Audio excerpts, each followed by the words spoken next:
We are back for another look at the top prospects in our upcoming draft, Strat-O-Matic Baseball, involving the 1941 and 1949 card sets. We have 8 teams getting ready to draft their teams. The draft begins on Tuesday, June 20th. And right in this video, we're going to take a look at some of the very best players who will be available in our league, or players that might be considered a first or second round draft pick. This is not meant to be a complete list. I have no idea what the other GMs will be choosing to do. But at the same time, many of these players jump right off the page, and it's pretty easy to tell that they will be some of the greatest players in our league. And we start out with 1949 Jackie Robinson. Now, of course, Jackie is well known for his historical significance, being the first African American player in Major League Baseball. But it's important to also look at just what an incredible player he was at the same time, and I think this card really reflects that. This was his MVP year in 1949, his third year in the majors.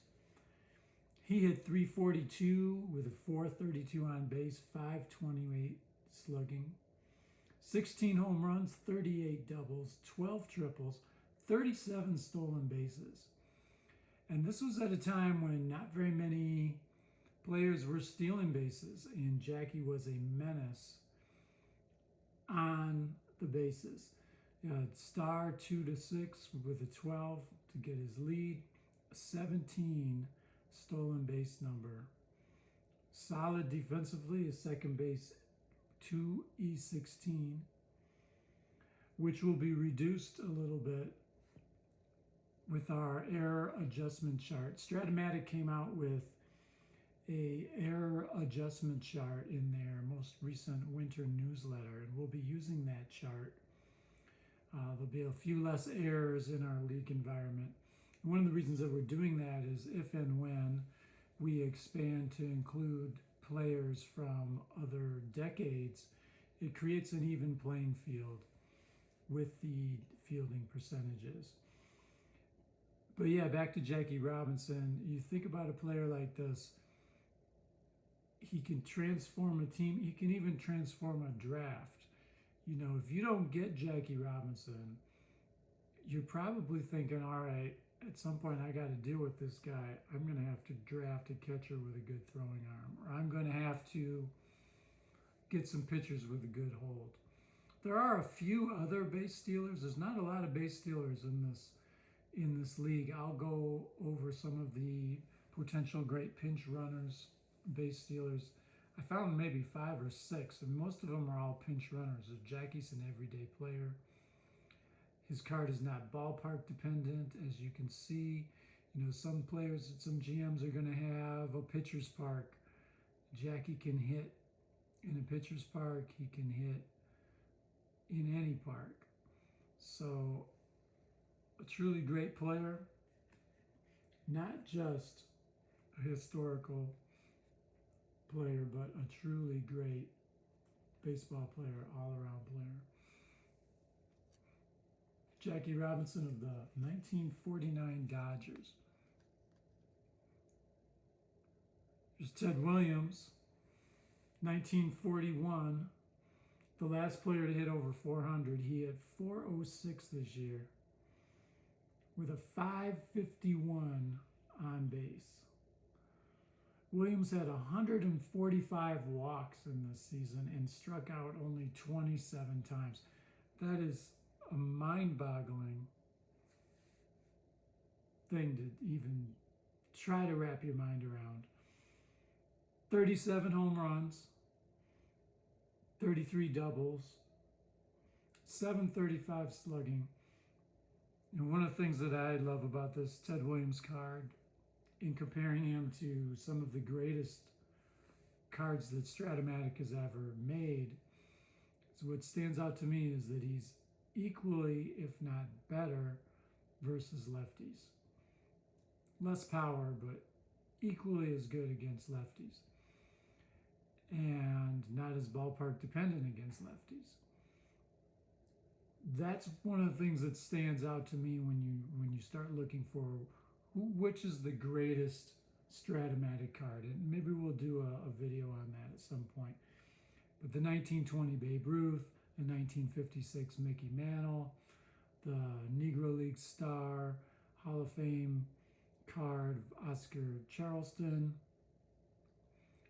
those players, Ty Cobb, those players, 1911 Ty Cobb, those players are great versus both righties and lefties, and that stands out.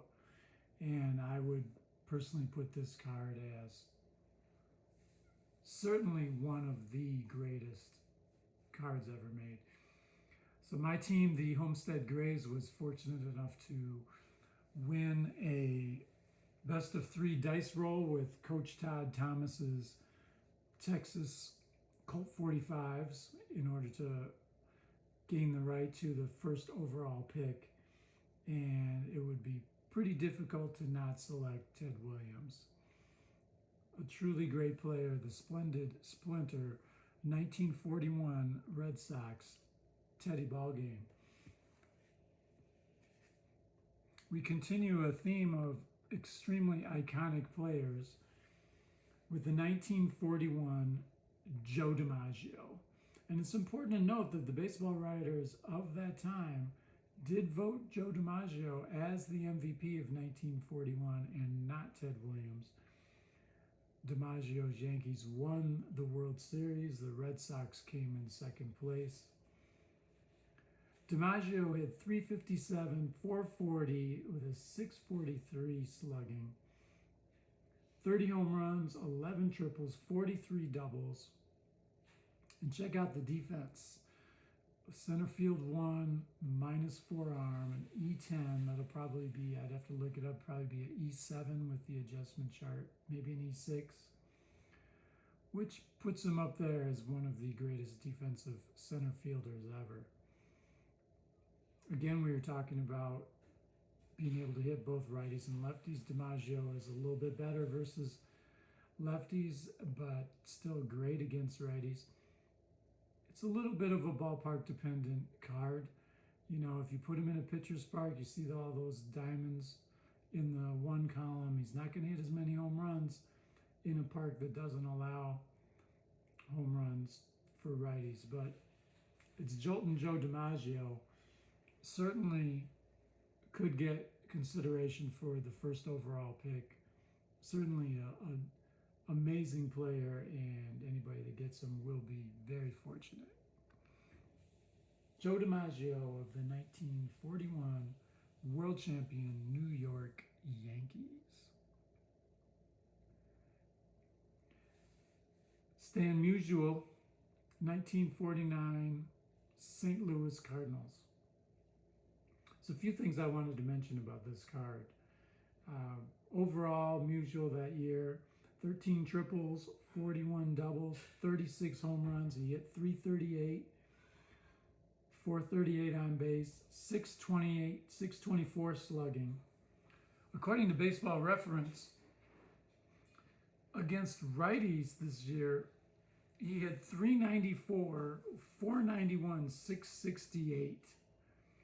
So very dominant against righties. Wasn't as great against lefties this particular year, but it's still a really good card. He's a little more ballpark dependent against lefties.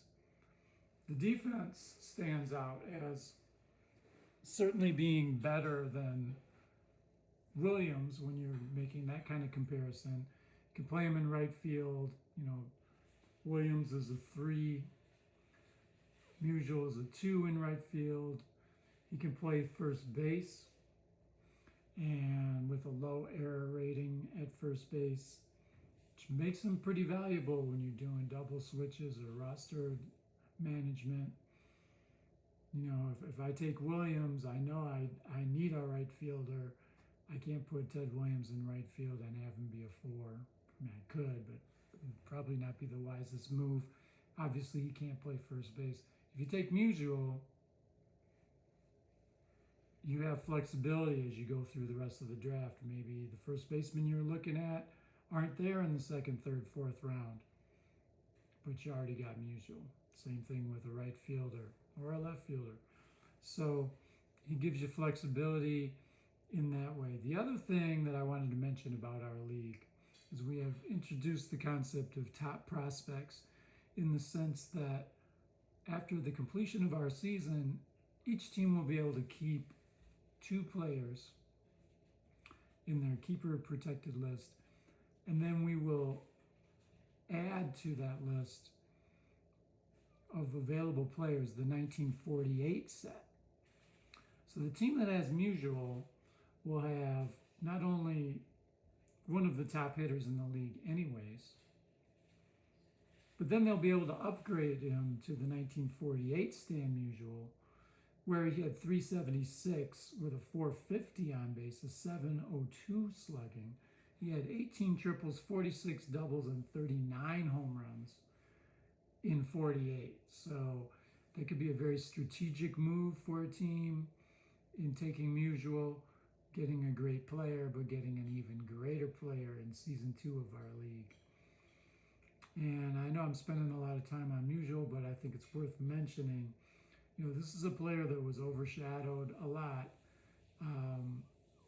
because he played in an era of so many inner tier first ballot Hall of Famers. You know, in the 40s, he played with at the same time as Williams and DiMaggio. In the 50s, he played in the same era as Willie Mays and Mickey Mantle and Henry Aaron. So many other greats.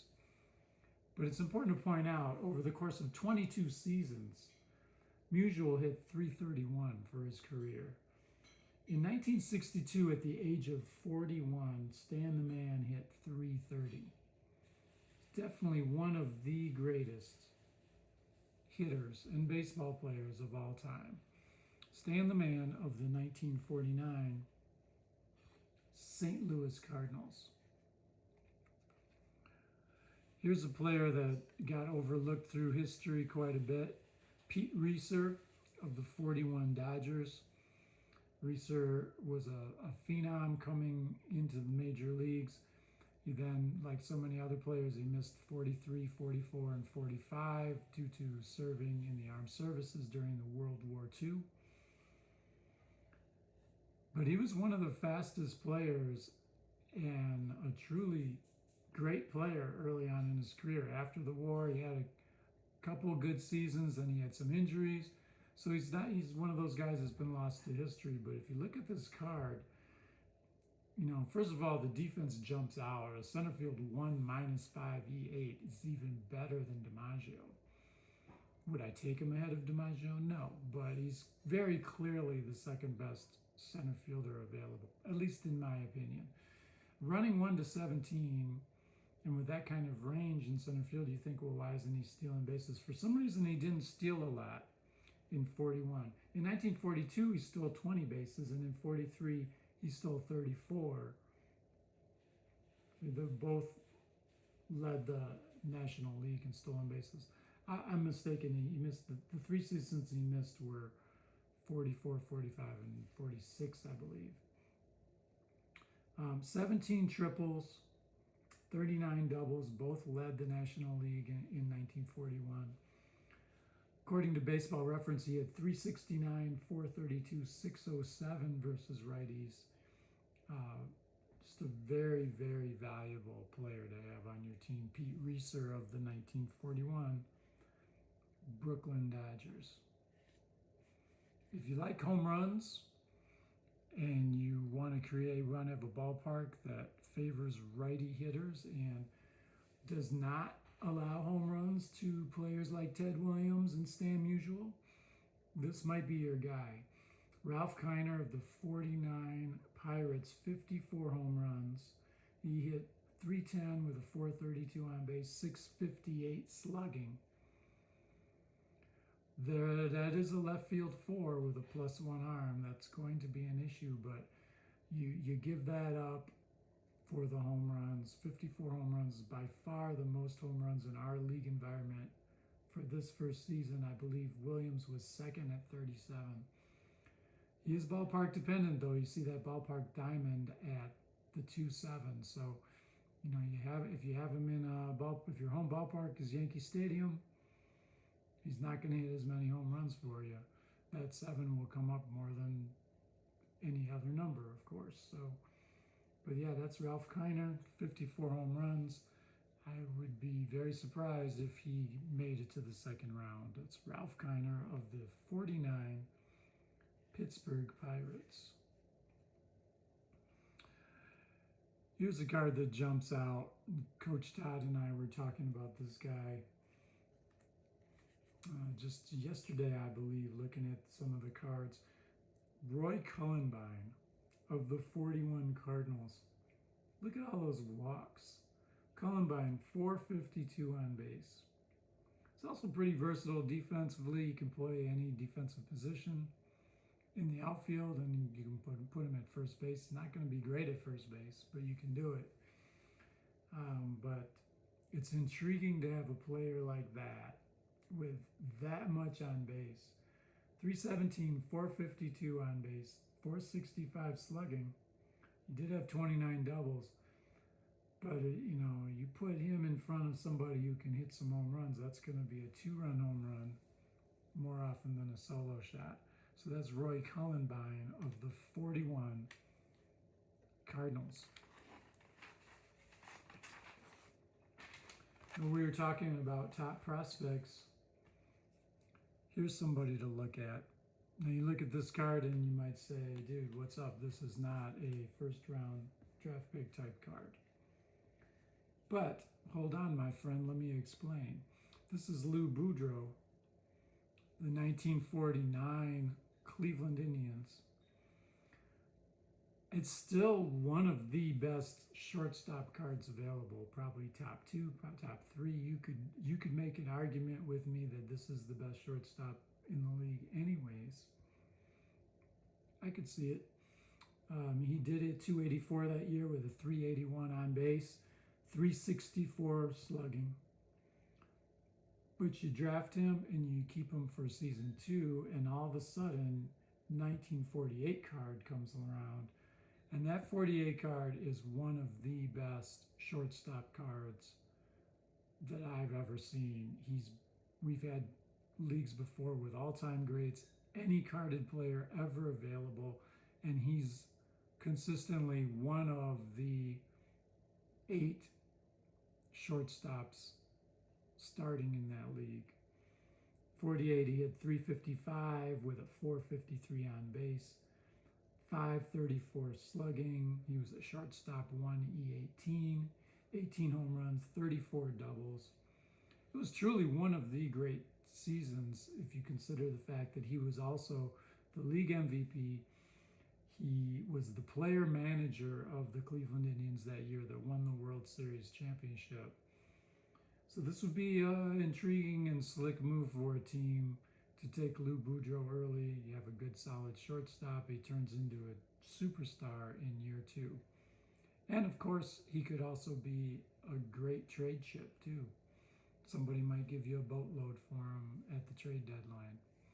Lou Boudreau of the 49 Cleveland Indians. Continuing on that theme, here's his teammate from the 1949 and 48 Cleveland Indians, the great Satchel Paige. Now again, you take a look at this card and you say that's not a first round draft pick card, and that's true. Only 83 innings, plus 5 hold. You know, there's some home runs on the card. We talked about some of the top pitchers yesterday, and you know, we didn't mention Satchel, but Satchel Paige, along with Hilton Smith, Max Manning, and Jerry Benjamin from the Negro League Stars cards, will be available in season 2. So same kind of theme. You take Satchel Paige early, and the Satchel Paige Negro League Stars card will be, in my opinion, one of the, if not the ace pitcher in season 2. And that card can stand up in many, many eras. It would be probably one of the top 2 cards in the 50s. Yeah, if you start adding in Sandy Koufax from 65 or some of the dead ball era pitchers like Alexander, Pete Alexander, and then maybe Page would drop down, not be the ace, but with the card at least. Still be a slick move, be a great trade chip at the deadline. Again, Satchel Paige of the 49 Cleveland Indians. Here's Cecil Travis. Cecil Travis, the 1941 Washington Senators, 19 triples that year, 39 doubles. He's a shortstop, 3E29, but he's also a third baseman, 2E18. Would I play him at shortstop? Maybe. It's a big risk. I tend to prefer better defense up the middle, but this is a very good hitting card. A very valuable player. As I believe I already said, 19 triples, 39 doubles. Cecil Travis of the 41 Washington Senators. George Kell is our next player to look at. Perhaps the Brooks Robinson of his time, but with a better bat. Third base, 1E13. I like the bunting A, hit and run B as well. George Kell had 343 that year with a 424 on base, 467 slugging, 38 doubles. The card's not ballpark dependent whatsoever. He's better versus lefties. If you look at it though, batting average wise, he's pretty much the same versus righties. He just gets on base more versus lefties, which is reflected by that 3.7 and 3.8 being empty versus righties and filled in with walks versus lefties. George Kell of the 1949 Detroit Tigers. And the last card we're going to look at for today, and again, this list is not supposed to be complete. It's not supposed to be the be-all and end-all and of who might be picked in the first round, round and a half, but just some great players that will likely be, at the very least, considered. And most of the players I named at the beginning of the video, I'm sure, will be picked in the first round or very early. This is Enos Slaughter of the 49 Cardinals. 338 batting average, 418 on base, 511 slugging, 13 triples, 13 home runs, 34 doubles. So left field 2 minus 2E6, which would make him a right field 3 minus 2E6. If you look at with the error adjustment, that's probably going to be an E4 maybe. But Enos Slaughter is a valuable player, you know, and if you are drafting and you don't get Williams or Musial, you could make the argument that Slaughter would be maybe the next guy on the list as far as a corner outfielder. There are other players, and we'll go through them in an upcoming video. I'm planning an upcoming video, and those other guys might give you more power, like a Charlie Keller or a Jeff Heath. But Slaughter would certainly be under consideration. And you know, we're talking about players that get overlooked. You know, Slaughter, you know, he wasn't even the best outfielder on his own team. He played with Musial, of course, on the Cardinals. But he was a Hall of Famer. He was a 10-time All-Star. He won 4 World Series rings, 2 with the Cardinals in the 40s, 2 with the Yankees in the 50s. It's a very valuable player. There is a 41 Slaughter card that might get some consideration. He's a right field 1, E16 in that card. In my opinion, not quite as good offensively, but maybe we'll take a look at that in a future video. So there you go. That's some of the best players available in our upcoming draft for the Strat-O-Matic Baseball League. I'll look forward to talking to you again soon. Have a great day.